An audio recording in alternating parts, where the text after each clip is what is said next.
भुक्त्वा सलीलमतकेलिसुखाः पठन्ति शेषाद्रिशेखर विभो तव सुप्रभातम्।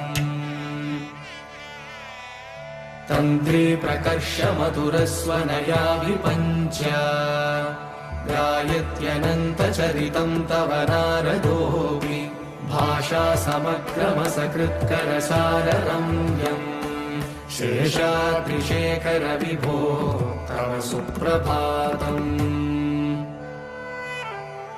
भृङ्गावली च मकरन्दरसानुविद्धझङ्कारगीतनिनदैः सह सेवनाय निर्यात्युपान्तसरसी कमलोधरेभ्यः शेषाद्रिशेखर विभो तव सुप्रभातम्।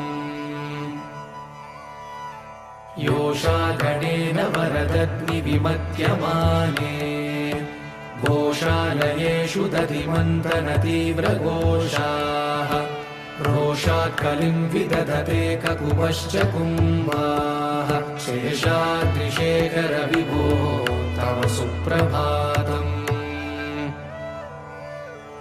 पद्मेशमित्रशतपत्रकतालिवर्गाः